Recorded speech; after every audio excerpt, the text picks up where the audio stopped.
of Theos. There they met a Jewish sorcerer and false prophet named Bar-Jesus, who was an attendant of the proconsulate Sergius Paulus. The proconsulate, an intelligent man, sent for Barnabas and Saul because he wanted to hear the word of God. But Elymas, a sorcerer, that is what his name means, opposed him and tried to turn the proconsulate from the faith. Then Saul, who was also called Paul, filled with the Holy Spirit, looked straight at Elymas and said, "You're the child of the devil and the enemy of everything that is right. You're full of all kinds of deceit and trickery.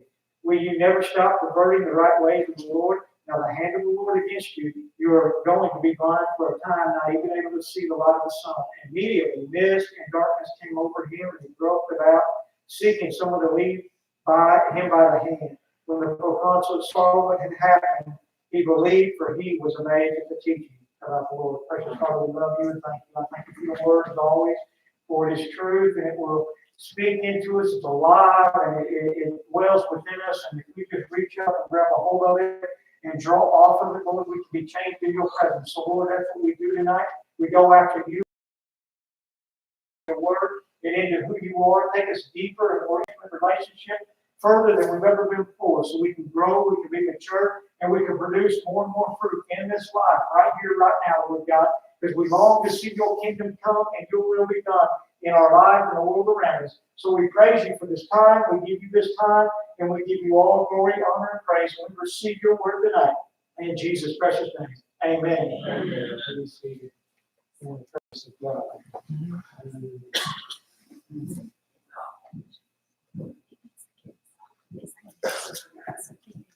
It's amazing when the kids go out of here now, how it's just like feels empty. It's a good feeling, though, is it not? It's just awesome to see young people come out for a midweek service. It's a blessing to see. And this is a wonderful shirt they made for me. So they said, put it on Sunday, but here it is. And I got a pat on the back. And so I thank the kids for that they made that for me for pastor appreciation. Quite a blessing. Quite a blessing. We've got a great group of kids. And it shows how God is moving in our midst. And the vision He gave us in the very beginning of just that, go after the youth, go after the young people, and start there. Build from there and build upon that foundation. And that's what we've got set out to do. And this is exactly what the Holy Spirit's done here, is He's given a vision to the church in Antioch. And He says, send out Paul and Barnabas, send out Barnabas and Paul, and send them forth. They're the ones to go. And they've now that they've fasted, they've prayed, they sought the Lord and sought the blessing of the Lord over what they're about to encounter and what they're about to partake in. And they went forth and they done it. They went forth and here they are. We reach verse 4. It says the two of them sent on their way by the Holy Spirit. So I told you they're only going in the direction the Holy Spirit told them in that moment. He just directing their steps and leaning on Him alone.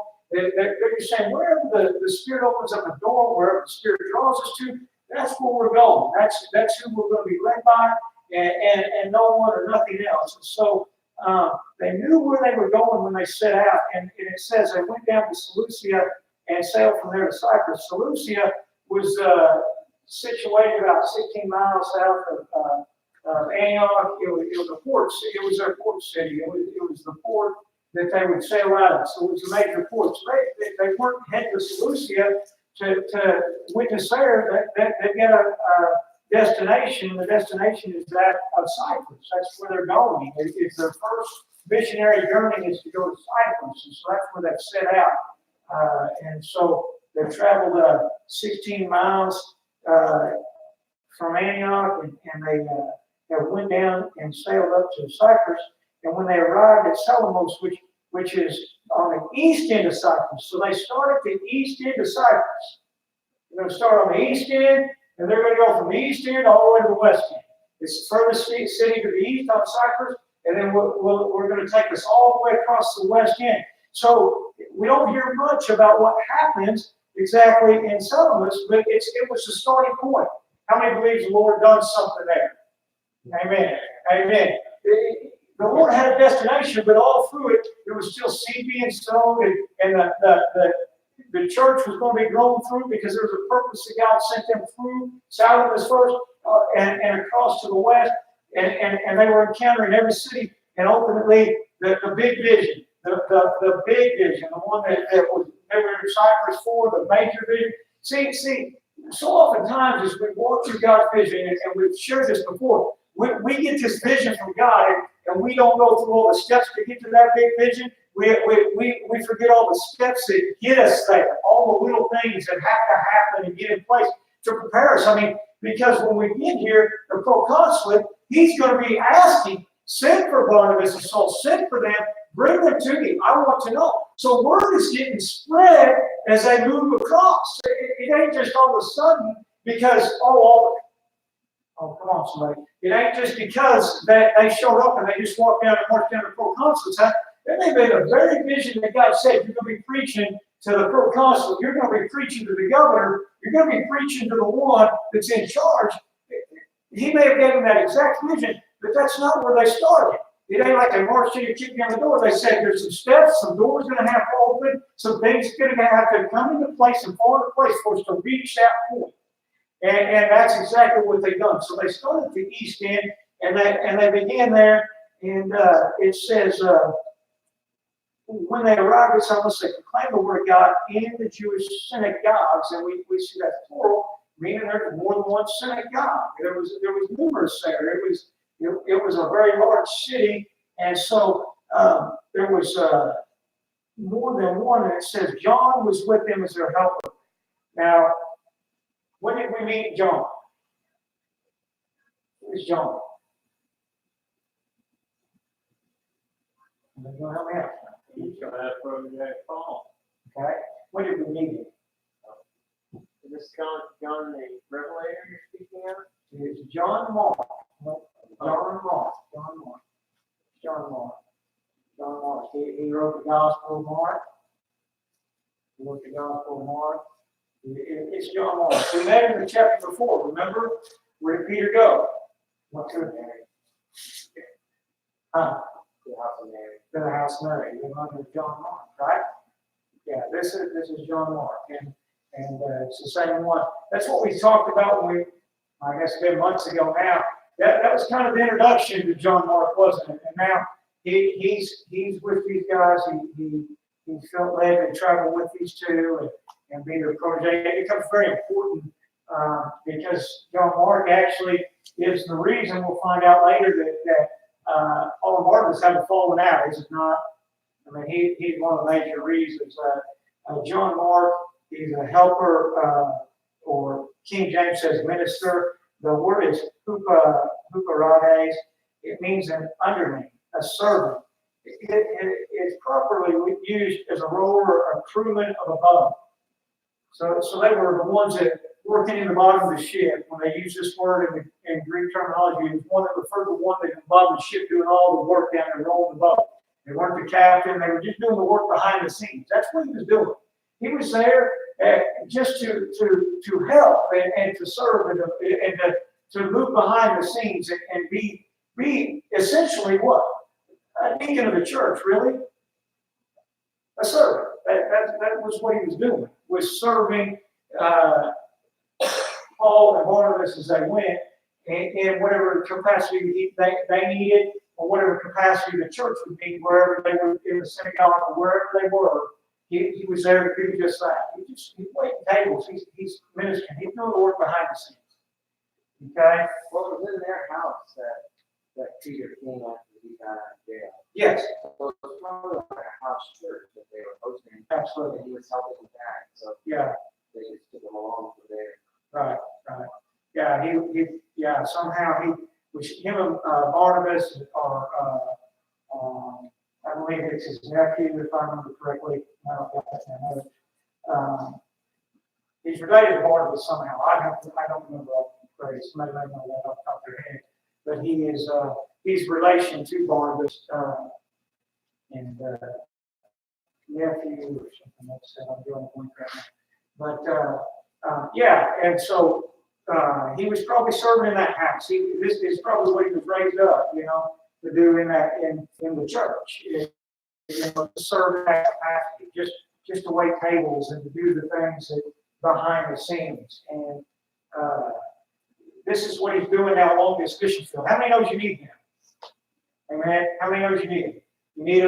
You need them functioning in the body. You need those people that just say, hey, not everybody can be the pastor, not everybody can be the song leader, not everybody can do this or that. You just need some people that just say, hey, I'll roll the boat.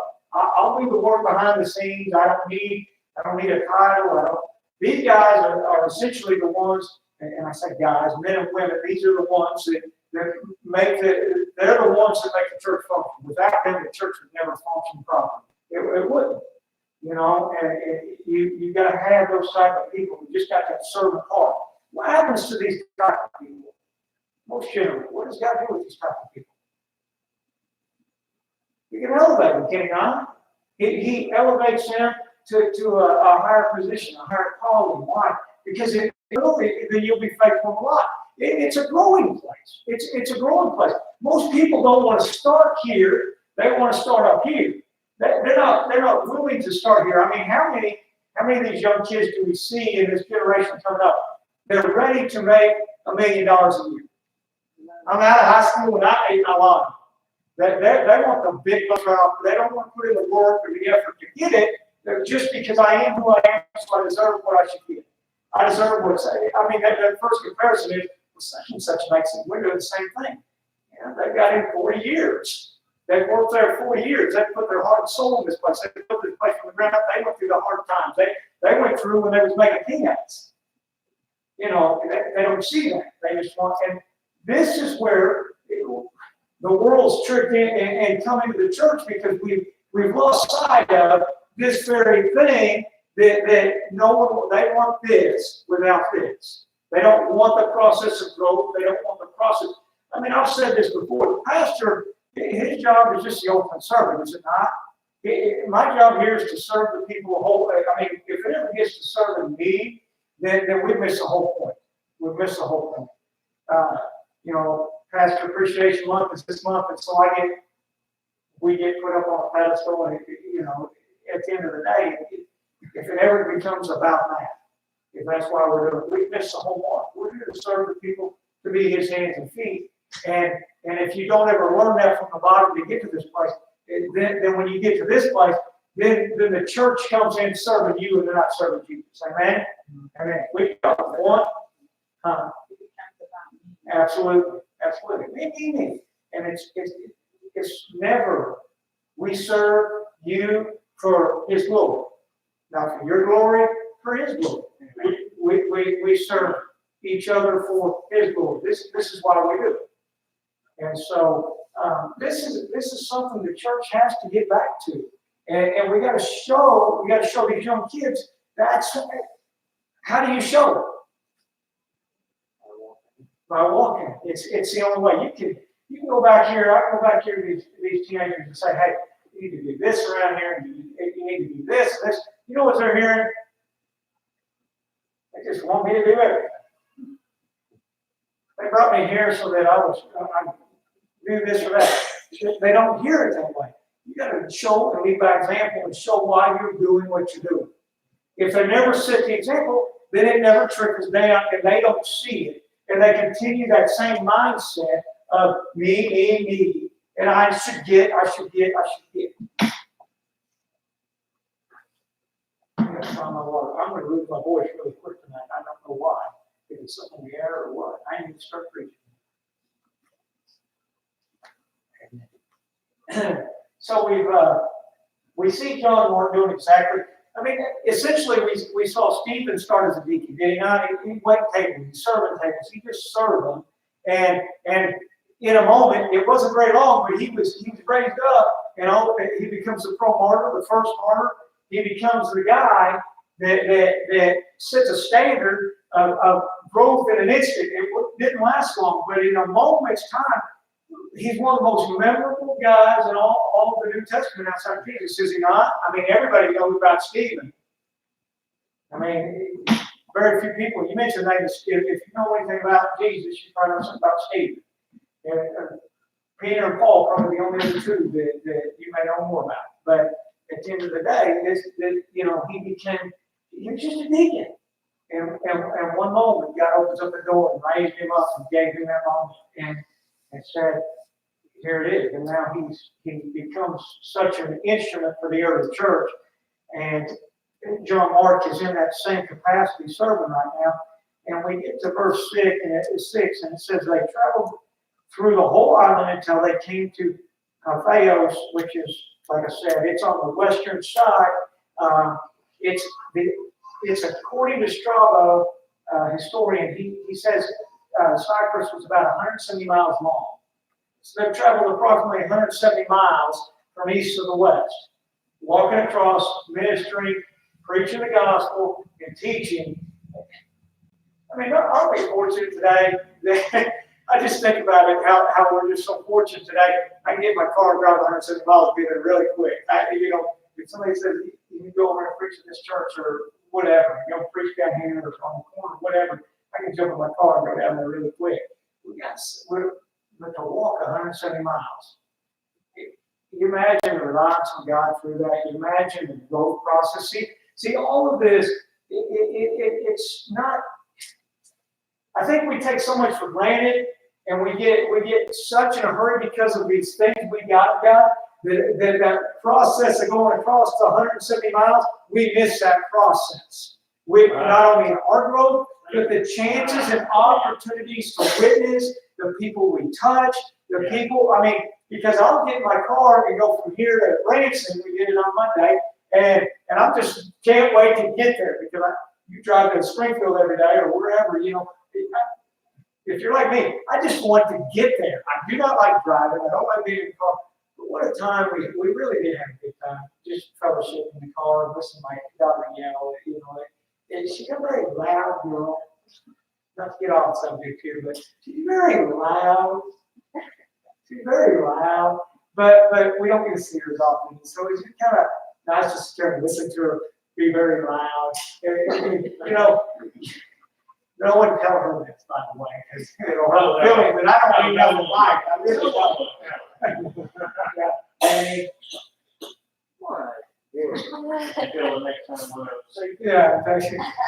Look off in the back.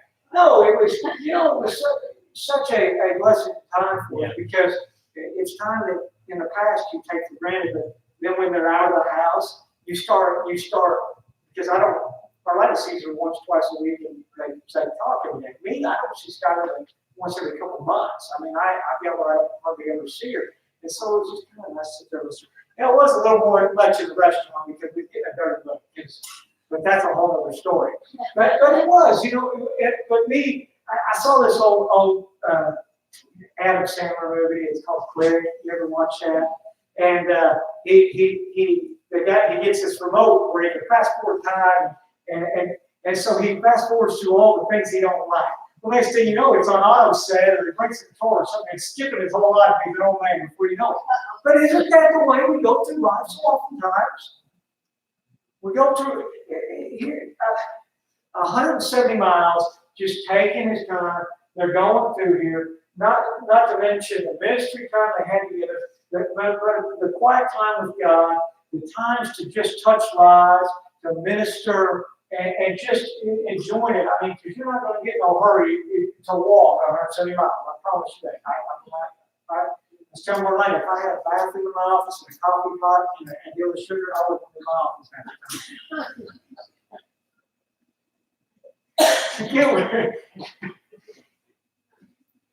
You're going to find me some nice spirit loose, by the way. No, we try to rush through things and get them over, and we miss it and take these things for granted. And we got that moment where you have to slow down, you have to take your time. It means so much more. And like I said, imagine all the lives touched. There's just so much, not only for them, but every encounter they had. And they go across and they've reached it at 170 miles, and it says there they met a Jewish sorcerer and false prophet named by Jesus. A Jewish sorcerer is magos, which is the same word used for magi, or wise man. It's the same word when you see the wise men. It's the same word that's used to describe the wise men as Jesus. They're considered men that are knowledgeable. They're usually astrologers. They look at the sky, and some of them practice magic and dark arts. Playing that spiritual realm, the demonic side of it, and so it can mean a wide variety of things when this word's used, because it refers to a group of people. Like I said, they're either looking at the stars and trying to get their answer, which most people, when you hear the wise men, that's what they think they were. They were astrologers because of what they do. They follow the stars and stuff. But then these same people, like Jesus here, I took the same mix because it means the word means the same thing. And like I said, when we get into the Greek terminology, we know it means multiple things. Where in English, a lot of words, can mean the same thing, but a lot of things mean the same thing with one word. It's just the opposite. And so when you say a word in the Greek, it can mean a wide variety of things. But this is a guy that's practicing dark magic, and it says he's a false prophet. Look at Matthew 7:15. Jesus warns us about false prophets. Matthew 7:15. It says, "Watch out for false prophets. They come to you in sheep clothing, but inwardly they are ferocious wolves. By their fruit you will recognize them. Do people pick grapes from thorn bushes or figs from thistles?" Jesus is warning about false prophets. What is a false prophet? One that tells lies. All right, let's back up. We talked 2 weeks ago about prophets. What is a prophet? What is a prophet? Someone who proclaims, or comes from proclaim that under the inspiration of the Holy Spirit. Yeah. Whether it's predicting the future or something else. Right. The Old Testament uses seer, and they're a seer, but they're revealing something, proclaiming something, a revelation from God. And sometimes it can be here and now, it can be past, or it can be future. They can foresee. They're a seer. They're getting revelation from God. So a false prophet would do what? Essentially likely, yeah.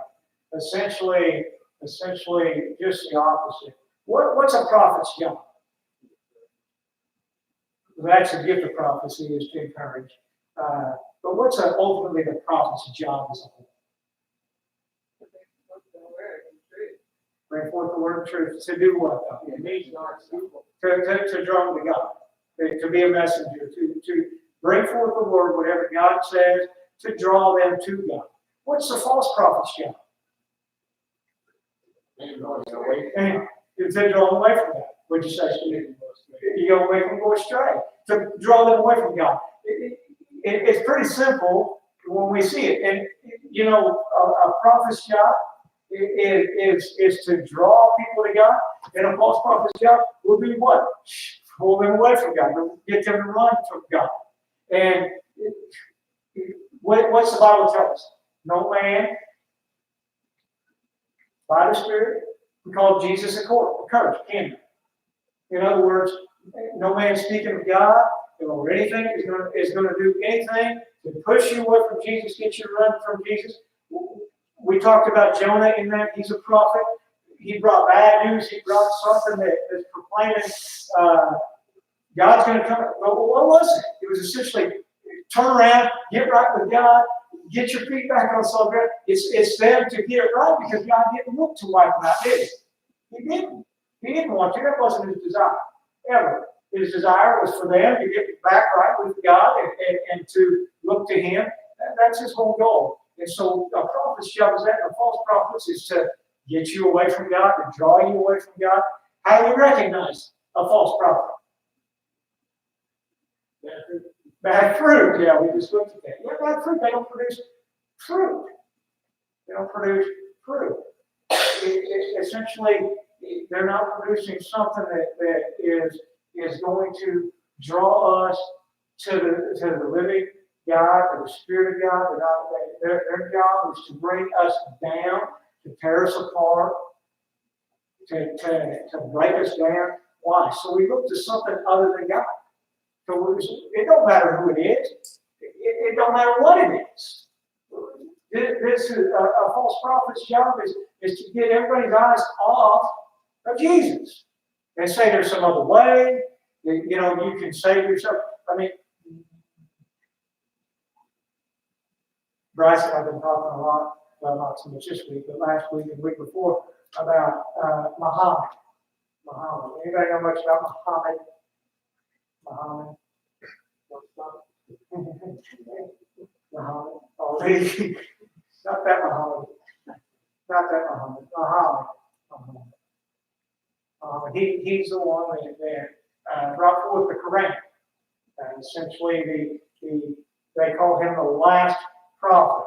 They call him the last great prophet. He supersedes Jesus. Jesus, in their eyes, was just a prophet.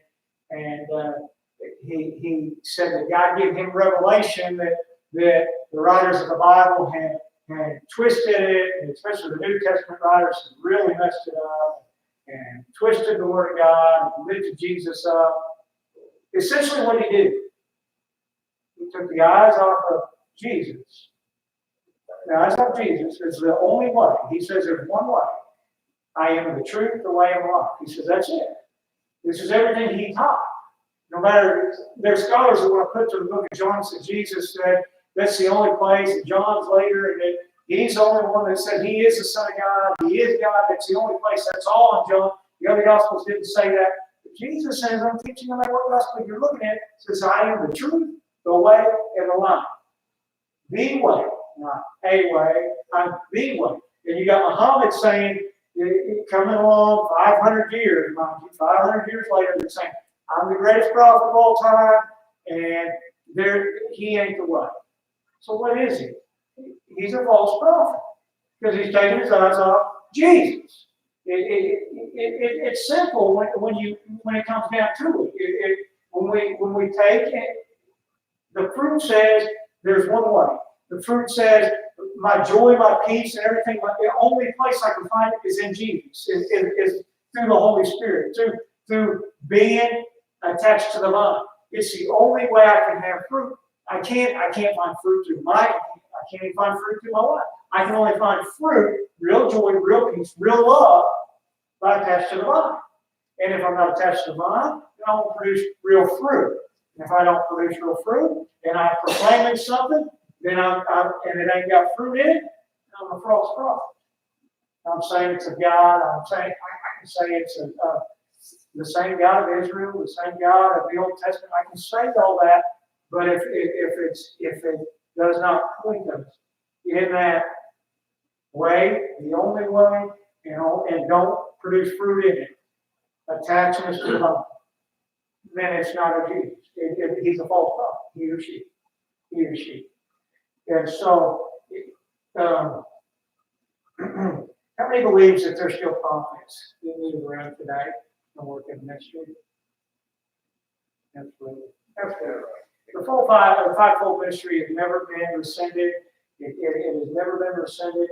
How do we know they're a prophet of God? They produce fruit, right? I already said that. They produce fruit. It's simple. It's never been rescinded, though. And some people want to take and rescind callings on God and fivefold ministry and say the apostling in work, or the evangelist, or the prophet, just the pastor and teacher. That's all that's left. Well, that's not the case. Fivefold ministry has never been rescinded, but there are checks and balances. And that's the first checks and balances right there. They must produce fruit. What's another way? We talked about this a couple weeks ago, but just remember. What's another way to tell a false prophet?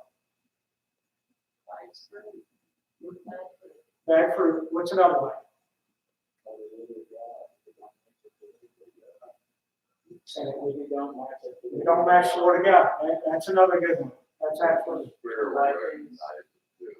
The Holy Spirit will recognize it. Yeah, you can have a discerning. the Spirit will speak to you and show you that that's not of God. Yeah, a lot of, what we got, somebody else that's Jeffrey? If they predict something and it doesn't come true, and Deuteronomy says that something like if they predict 99 things that come true and one thing that doesn't, in the name of the Lord, they're not a true prophet. They're a false prophet. Now, we talked about this a couple weeks ago about Jonah. Does it make him a false prophet? If it didn't come to pass, what he proclaimed did it. Is he a false prophet? Jeffrey's absolutely right. It don't, because, like we said a couple weeks ago, if they didn't repent, it would have come to pass. It would have come to pass. And they knew that it would come to pass. They knew that, as you already said, right, the Spirit spoke to him in that moment. We know he's right. And so, but yeah, if somebody comes to you and says, you're going to win $1 million, God just told you, yeah! You don't win that $1 million. Then, yeah. Make sure you pay your tithes on that.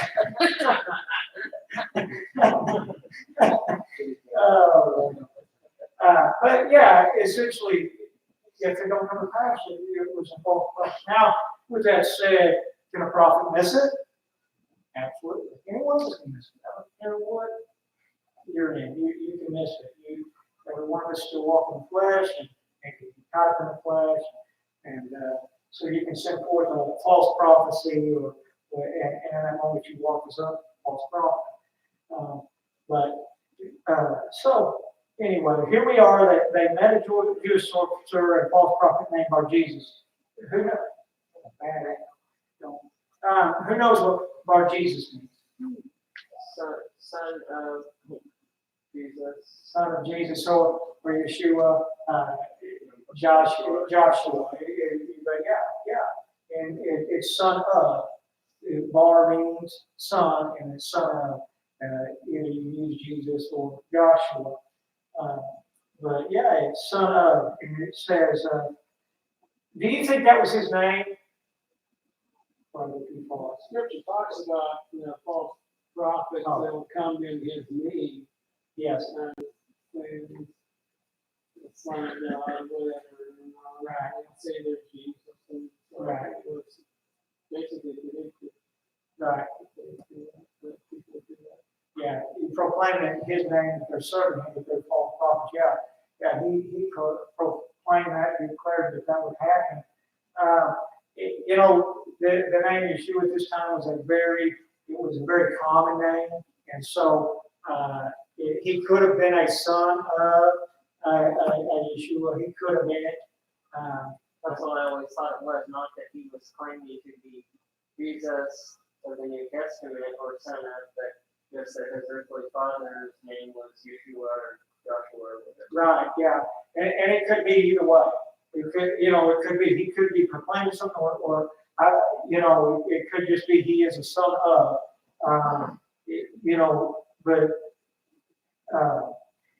so either way, I just want to throw that out there. It's something to think about, but when it talks about the false prophets coming cheap to clothing. Yeah. If you really look at that, I mean, it could be that he was using it. he could have been. Like cheap clothing. Right, yeah. He's coming to look like a prophet. He could looking like he's righteous, like he's doing right, like he is serving Jesus. But excuse me. Stuff ain't simple today. And because of that, it's very possible that he would use some of the truths of Jesus. And that's why the court counsel was curious. Yeah. And that's a possibility. That is a possibility. So, none of the things to chew on. These are great points. But it may just be, he may be a son, but he may be claiming himself to be the son of the Christ, of Yeshua. He may be. I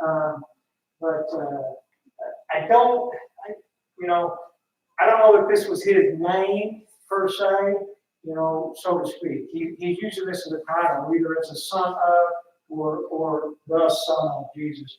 But it says who was an attendant of the proconsul. The interlinear says who was with who was with. In other words, he was just surrounded himself to the proconsul. He just surrounded himself with him.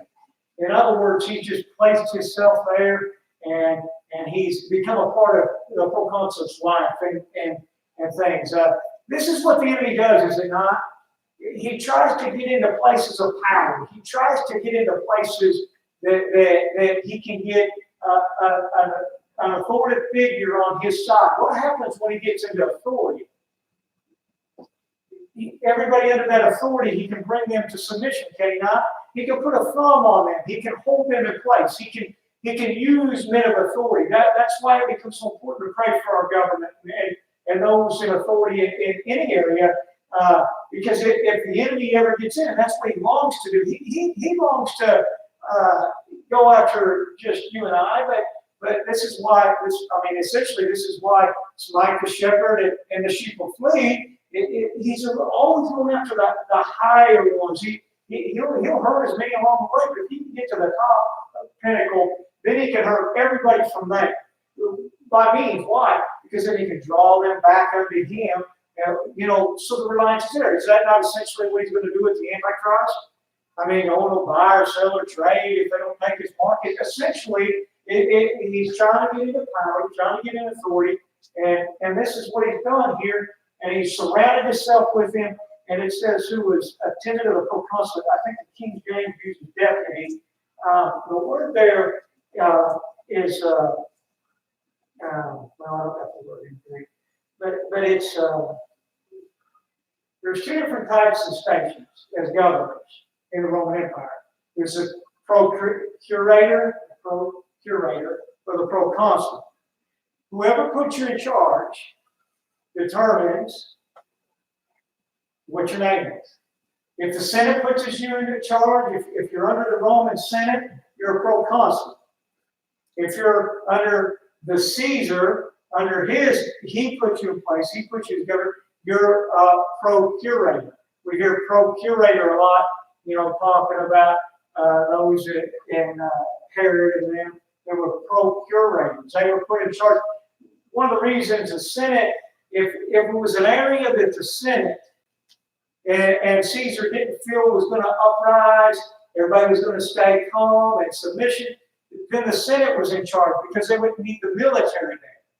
Well, Caesar was in charge of the military, so where there was a military presence and he needed military force, that's why in Jerusalem and Israel, the Caesar was in charge of, and so he would put a procurator over them because the military was there. There's a major military base in Jerusalem. But Cyprus, on the other hand, here we see a island, a city, nation that is just they're peaceful. They're not ready to uprise, or there's no worry about wars or rebellion here. And so the Senate's been given control of this. They've got the power here. So this is why you get proconsul from this verse here. Like I said, the King James uses deputy, but that's what it means, is proconsul. And his name is Sergius Paulus.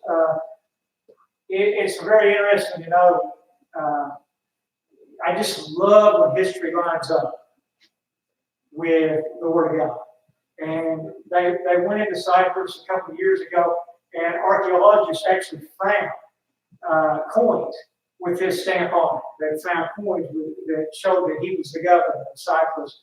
And that's just amazing. It always, I love that, because when people say, well, they missed it, this guy, we don't even have records of existence, all of that, they always try to pull these things out and try to disprove the Bible. When the Bible comes out and says, no, here it is. Here's the evidence to show you the point. So, yeah, a couple of years ago, they found that and just points to just that this is real.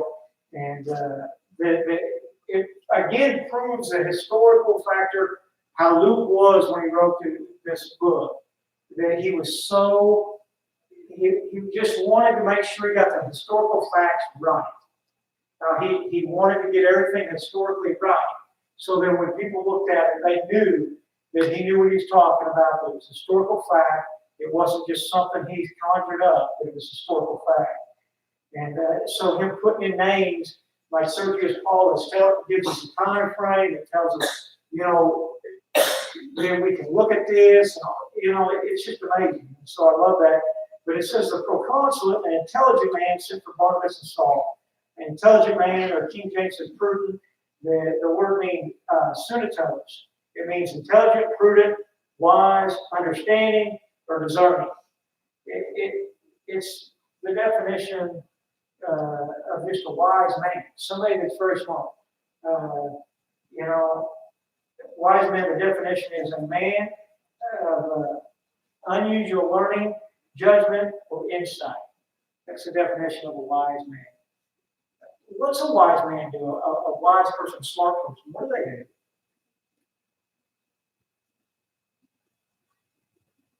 Right, John, this- Do a lot of listening. Absolutely. What else they do? And they try to see the bigger picture and find the truth. They try to find the truth. They try to find the truth. They listen. They try to find the truth. They search for answers. They try to get the big picture. They try to get facts in order. They try to go after more so they have a better understanding. They have a better thing to draw off of. Any wise man does that, do they not? I mean, they don't take it at face value. Just because somebody said something, then it's got to be so. It's just got to be so. But a wise person does this. I want to know what all the facts. I want to know everything that's going on.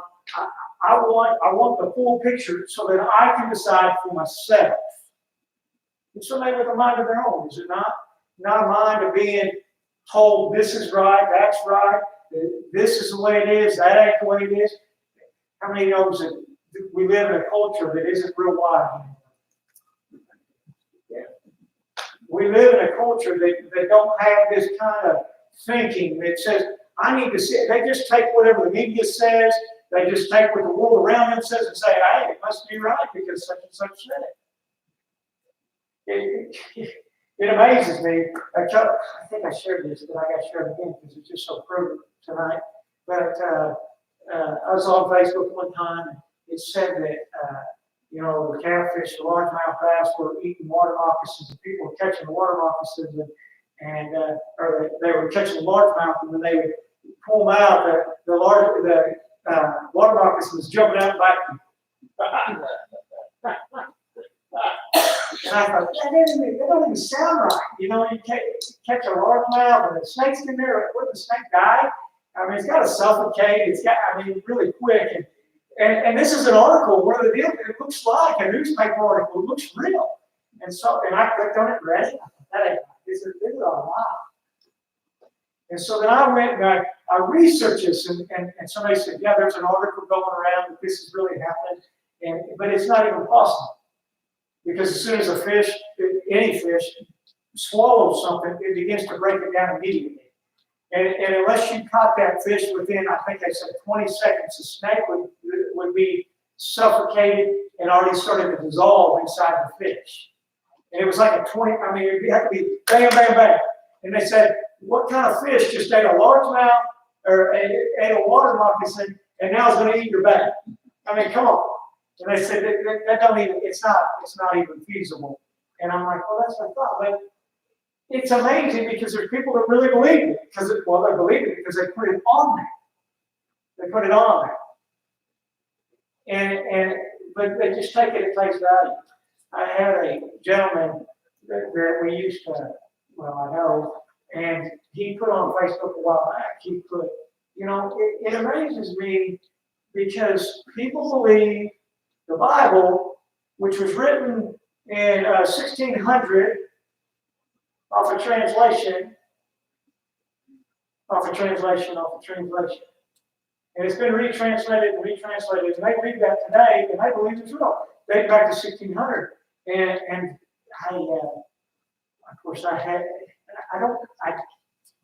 I can put up with a lot of things. I read this stuff on Facebook, and I can just kind of but I went and I got a big old article and I pasted it and said, here, you look this up. This is a great read for you. Not understanding, because he pointed at the King James, and the King James, yes, it was translated in 1600 into English, and it was translated off the Latin, which is dating back early. And so, yeah, when you start looking at it from that angle, but not realizing not only is the Dead Sea Scrolls dating back to the first century, and saying that here we got this, and we look at the King James or any book, and nothing's changed as far as, I mean, we have a few words change and a few things change in there, but the meaning, the concept, the whole revelation of God don't change in it. It's still the same. And so you can't, but he believed this. He really believed it and wants to discount God. It says that we, as Christians or believers, that we're the ones that are like that. No, you're just taking somebody's word because somebody just told you that. And not researching it for yourself. Not knowing the truth. I mean, there are a lot of people. I had one person, I know I'm being off on some story. I'm trying to read it. But I had one lady, after I started seminary school, she went to our church at Calvary up there, and she posted this and said, the NIV is of Satan. And of course, I just bit my tongue, and she took Mark, the last part of Mark, the book of Mark. And the NIV does not have the last part of Mark, the last 12 verses, I think it is. It don't include it. And it don't include it because in the earliest and best manuscripts that they have, it's not included. Mark just kind of ends. It's a very abrupt end. And it probably did that in that way. And a later scholar probably said, well, not that they messed anything up, but they probably added it so that it coincided with the other Gospels. Did it happen? Yes, the Great Commission happened. You know, Jesus said it and sent it out in Matthew. And so we know the Great Commission is there. But just because Mark didn't include it, don't mean that it's not right.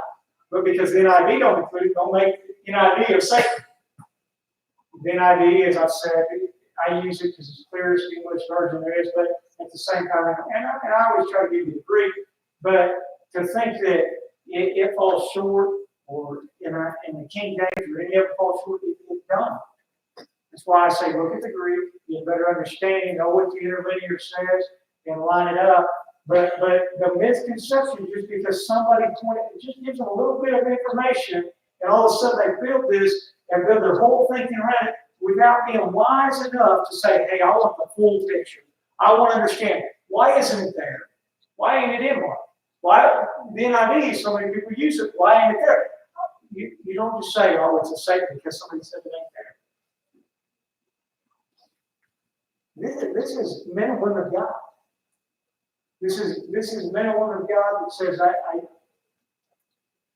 taught this before. What's one of the best witnessing tools you'll ever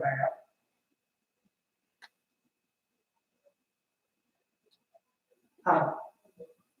The word. You gotta have the word, yes. Yourself, yes.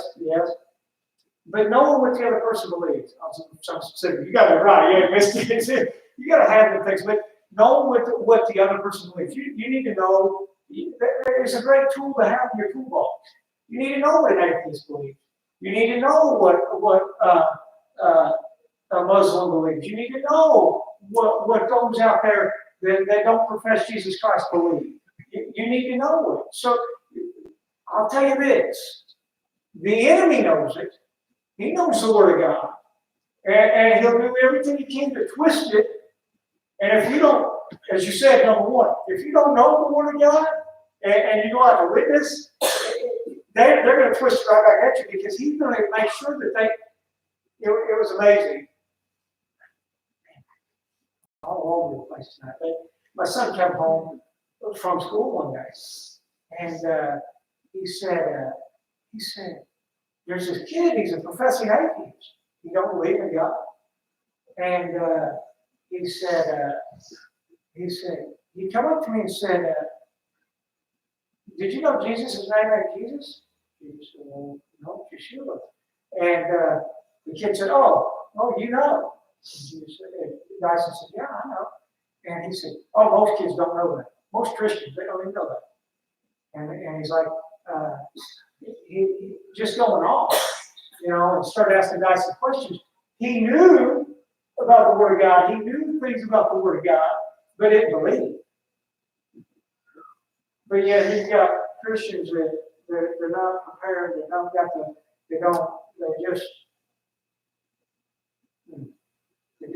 don't act. They don't go after. I mean, ultimately, how are we going to learn from God if we don't ask Him to teach us and show us? I'm talking to the Wednesday night crowd, so I don't have to worry about that with you guys. But I mean, honestly, how many of these people are they just? I went to church, and I know they don't say, God, I want to know you more. I want more of you, and show me these things so that I can be a better witness. I can testify to you more. I want more. I need to know more. That's being wise. It's being prudent. It's being what God's called us to be. And this gentleman does that, and because he does, he receives just what Jeffrey said, what he was after. He receives the truth. He sees the truth. We see an unveiling in this moment right here where his eyes the blinders are taken off, and he sees Bar Jesus, or Elemaeus, as he's called here. He sees him for what he is, a false prophet. That he's lied to him, he's deceived him, he's tricked him, he's manipulated him. He's done everything he could to keep his eyes off Jesus and put his eyes on him. So he looks to him, relies on him. But he's wise enough and smart enough, and he goes after and he tries to get Barnabas and Saul there because he wanted to hear the word of God. And it says, but Elemaeus, the sorcerer, now Elemaeus, it means the wise, or the wise man, is what it means, and that's what it says here, for that is what his name means. Again, remember, sorcerer means wise man, and that's what Elemaeus means, is the sorcerer. Again, do you think this is the name? Do you think this is his actual name, is Elemaeus? It's like a title, yeah. They've given this to him, it'd be like me saying, Mike, you're the wise man. It's just wise man. No, wise man, wise man. Everybody say, when you see Mike out, it's wise man. Okay? Rex will argue with us about that one. Wise guy. So, did you have something? I just say that the note, Mark was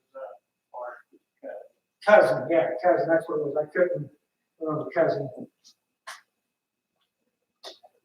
I couldn't remember that they believe they were related. And it says, but Elemaeus, the sorcerer, for that's what his name means, opposed him and tried to turn the proconsul from the faith. What's he doing? He's fighting for what's his. He's fighting for his grasp in this moment. He's fighting for that grasp, but he has a little power and a little authority. Why? Because the proconsul is on his side, and he's fighting to hold on to it.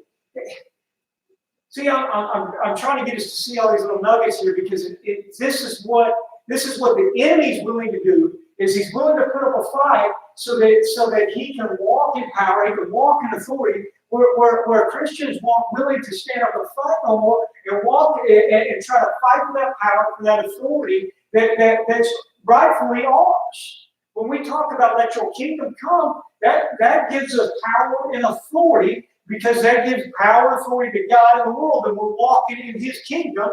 And so we should fight for that to be. I don't want to start preaching, but this is why it becomes so important when we start talking about fighting to get God back into the school, God back into the government, God back into the community, God back into every area of our lives. But most of us aren't willing to put up a fight. We're not willing to put in the work. We're not willing to invest, as I was talking Sunday, we're not willing to invest ourselves in certain areas or certain places. We're really not willing to put up the work that it takes. God says, I've given you this. I've placed this in your life. What if they just walked in there and said, well, he's got a grasp on this. We'll just let him have this and we'll work over here. No. God opened up the door and brought them along and said, now this is your moment. This is, look, we we talk about the vision for this community and the vision for this area and the vision for the body, and what he wants to do, it ain't gonna be all the work have to be put in. There's gonna be a fight along the way, and you're gonna have the enemy stand there, and he's gonna put up a fight because he's gonna say, I'm losing the power I have. And so I'm gonna do everything to pull your attention away and draw your attention away. What we've talked about today is going back. What is his whole goal? Create confusion, create a mess, create bickering, fighting, and disunity as a whole, so that your eyes ain't fixed on Jesus, and everybody else's eyes are fixed on everything going around, other than the one that puts everything right, will calm in the middle of the storm. And he said, but it takes more getting there. It takes the effort. Lord help me. Like I said, I don't need to get preaching tonight. But he's trying to fight for his grasp on everything, and he goes on and says that he opposed him and tried to turn the counsel from the faith. Then Saul, who is also called Paul. Now this is the first time you got something right. You wait a minute. No. Okay. This is the first time Saul is referred to as Paul in the book of Acts. It's the first time that. Every other time we've saw him up to this point, he's been called Saul. From this point on, he's pretty much referred to as Paul, is he not? From this moment on, and we see a turning point in his growth here, and it says, filled with the Holy Spirit, looked straight at Ananias. See, this is that discerning of spirits in that moment. This is that moment that the Holy Spirit, and he speaks boldly in the name of God, and through the Holy Spirit, he says, you are a child of the devil and an enemy of everything that is right. You're full of all kinds of deceit and trickery. Will you never stop perverting the right ways of the Lord? In other words, he's coming at him. He's saying, you're a liar. You've deceived. You've lied. You manipulated. He says you're a child of the devil. You're a child of the devil. His very name meaning son of the living God. Come on. And he says, you're a child of the enemy. You're a child of the devil. It's no different than what Jesus looked at the Pharisees and said to you. He said, you say you have Abraham as your father, but I tell you, your father is the father of lies. You're the son of the devil. You're a liar from the beginning. And this is the very thing he looks at. You're a child of the devil and an enemy of everything that's right. You're the enemy of righteousness. You're the enemy of right standing. The whole enemy never wants you right standing with God, does it? See, because if there's any other way than Jesus, if there's any other power than Jesus, if it's anything other than Jesus, then we're not right standing. He's the only way to get right standing. It's the only way to get right with God is Jesus Christ. And so he says, you're the enemy of righteousness. You're the enemy of right standing. So in other words, he's doing everything other than preaching Jesus. No matter how we look at it, no matter what he's done everything to point them away, point the proconsul or anybody else for that matter, from everything that's right, from the right standing. It says you're full of all kinds of deceit and trickery.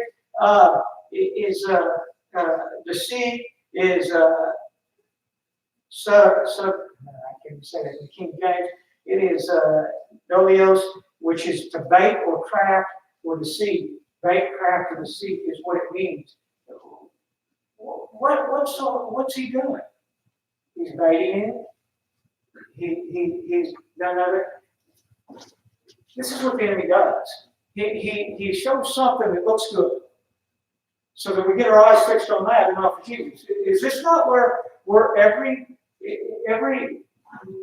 one of those believers that fell from the faith? Is this not what they've done? They got their eyes off Jesus and something over here. Isn't this what gets us lost in the world?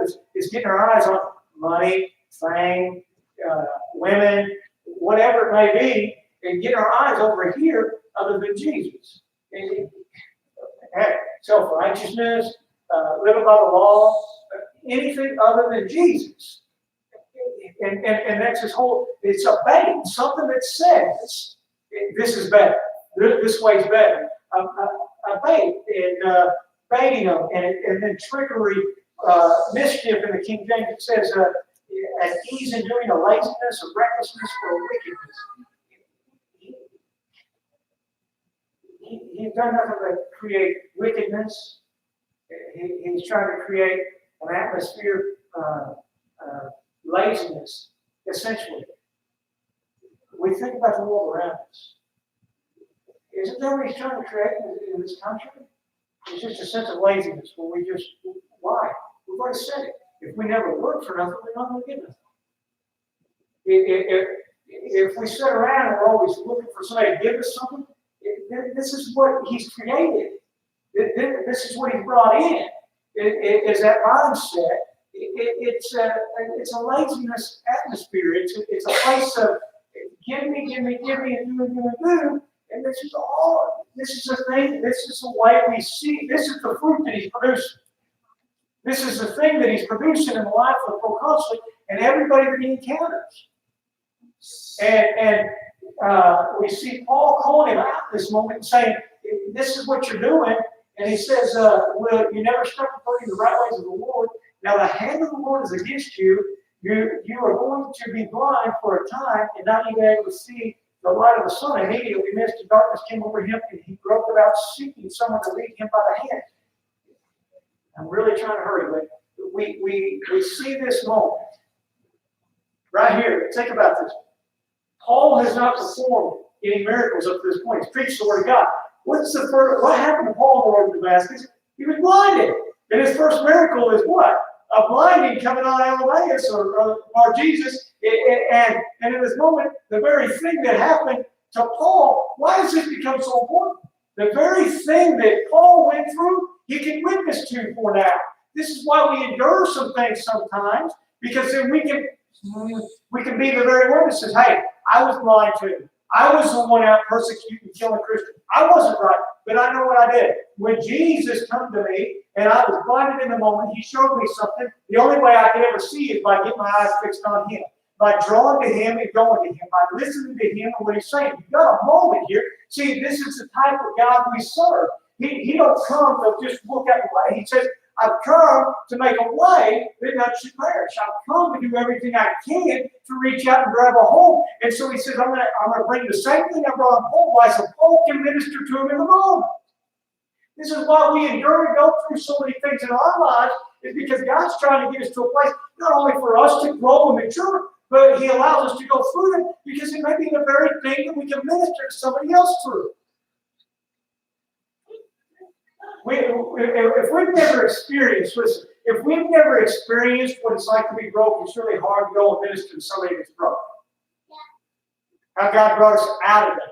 If we've never been to a place that we went through an illness or a sickness and God healed us and brought us through it, then we'll never ever be able to look at somebody and say, "Hey, I've been there and I got it, but I looked to the Lord and he brought me through. I relied on Jehovah Rapha, my healer. I relied on the healer and he healed me. I proclaimed my healing. I received my healing because I believed and trusted him for my healing." These are things that this is why sometimes we endure as Christians. We think that it's bad, but it's sometimes we endure these things and go through these things so that it can be a witnessing tool to the very ones we're going to encounter along the path.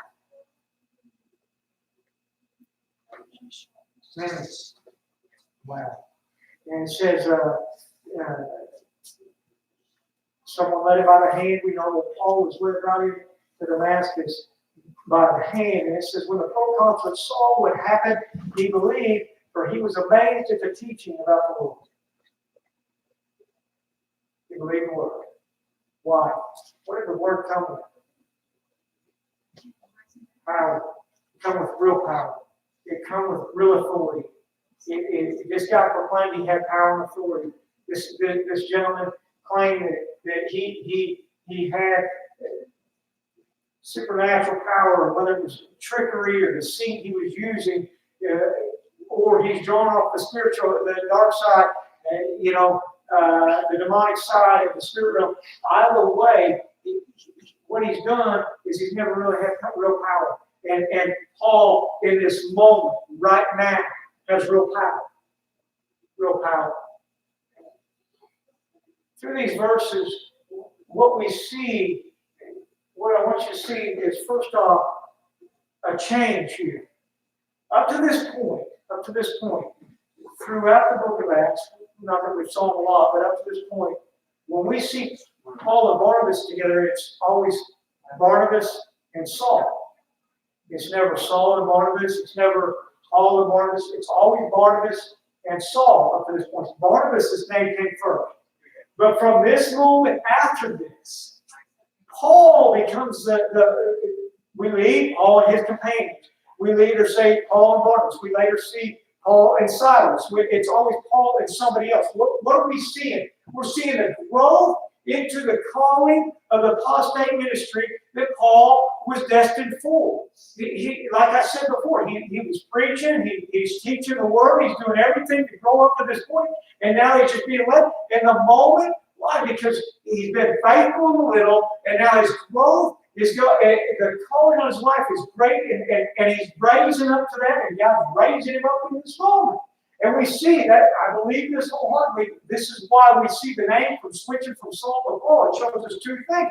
We see that the old man that is fully gone, and now he's raised up with that new name. That's what Jesus does. He gives you a new name, and the old man is dead, and the new man is come. And we see that and moving it in Paul's life. And now, from now on, like I said, we see him referred to from here on out pretty much as Paul. And we see his name coming first. We see his growth. We see the fullness of what he's about to do. And this is the starting point right here in the call of his life. And it takes a moment. It takes some hardship. Like I said, he just walked 170 miles. It's a hardship. He took a moment to fight in the midst of his adversary. He took a moment to say, I'm going to stand up because God told me to do this, and I'm not going to quit on it. God said this is for me, and he gave me a vision, and when he gives me a vision, I'm not stopping until I've reached that vision. When he's told me and spoke to me, this is where I'm supposed to go, I'm not going to stop until I finish what I started and what he called me to do. I'm not going to quit. And it's at that place that he just rises, he's growing, he's maturing, and all of a sudden he becomes the greatest evangelist we know in the New Testament. We see the enemy always trying to infiltrate authority. I've already started there. But we always see that's what the enemy longs to do. But we also see how God will do whatever he can to stop that and gives him a means to do that. A means. You know, no matter what we look at our government situation, whether you like Trump or whatever, at the end of the day, we're still in a mess. We've got discord, we've got hatred, there's things that need to be put in place in it. We've got the real power, we've got the real authority to make it happen if we're doing what we're supposed to do. I used to be one of the people that I didn't believe in voting. I really didn't. I thought, what's one vote? What's one vote? I ain't gonna change nothing.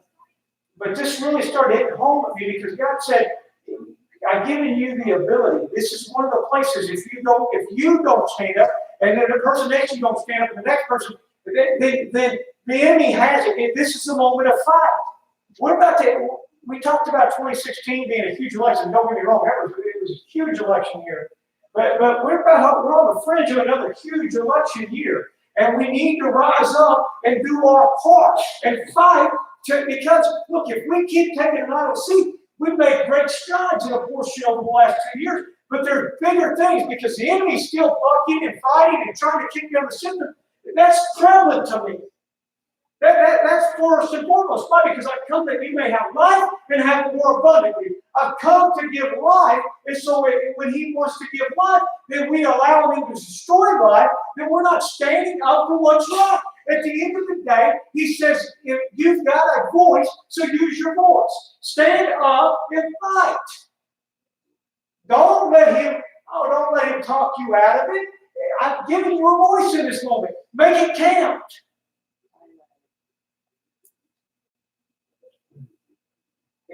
He's going to fight. He's always looking to infiltrate. And I've said this, the only thing that stops Jesus from coming back today is the church. The moment the church quits, the moment the church goes into town and quits trying to declare the kingdom and quits interceding, is the moment he's coming back.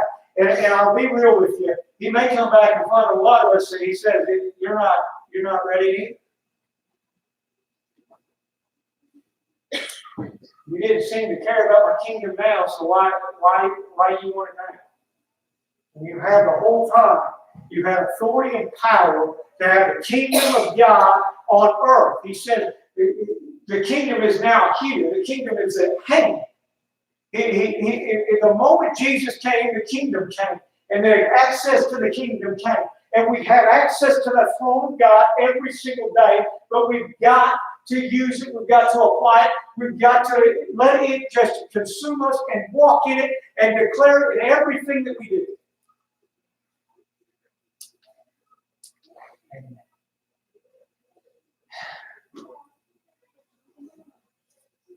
And the other thing, and the last thing we do is just this fact. A real prophet, only do one thing, only have one goal, to see the glory of God. To see God revealed. That'll be their sole responsibility. To see the glory of God revealed, so God can be seen. Every man, woman, and child should have one goal. To see the glory of God come. Their only goal, my only goal in life should be just that. I only want to see the glory of God fall. I don't want people to see nothing else but God in this place. I don't want to see nothing else in my family. I only want to see the glory of God. I want people to see God is with them and they're with God. I want that for my family. I want it for my church family. I want it for my brothers and sisters all over the world. I want only to see that. I want to see the kingdom of God living and being revealed in everything I say and everything I do. When I walk out in the street, you probably heard me earlier. Dyson farted in the car real loud. It was stinky real bad. And I got out and he said, "Don't stink that." I said, "It smells like poop." And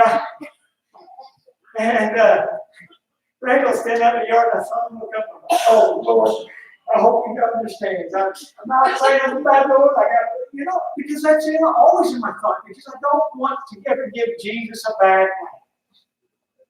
My speech needs to reflect just that. It needs to reflect that God is in my house. God is in my life. My speech needs to be edifying and lifting. My speech needs to bring Him glory. My life needs to bring Him glory. He should be seen in everything that I do. Jeffrey, you got something for me right here? Oh, okay. Amen? Amen. That's what a child of God should long for. Glory to God. But we see that just in these few verses. These things unveiled and revealed to us. It's just that. It's taking the mask off the deception of lies of the enemy and saying, God is real. God is in control if we allow Him to be. If we allow Him to be. He has no. We talk about the authority of God and real quick and all. But we talk about the authority of God. One thing we've got to recognize is God only because He gave us all authority on earth from the beginning of time. From the moment of the garden, He said, "Here's the keys to the kingdom of the church." And we gave them away in the garden. And He went and got them back. And He says, "Now they're yours again. Now please take care of it this time." But the enemy still had a foothold here. And so our job is always to run him out. And our job is the only way to run him out is by welcoming Jesus and saying, "Hey, I'll unlock the ability for you to come here and do the people this year." The fellowship with me. This is when we start talking about pleading the blood, declaring the blood.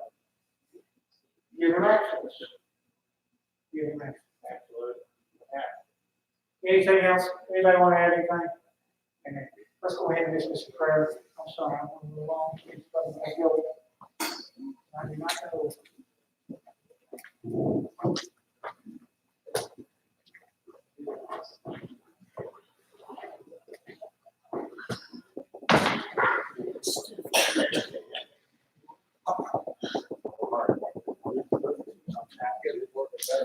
We come up here, circle around.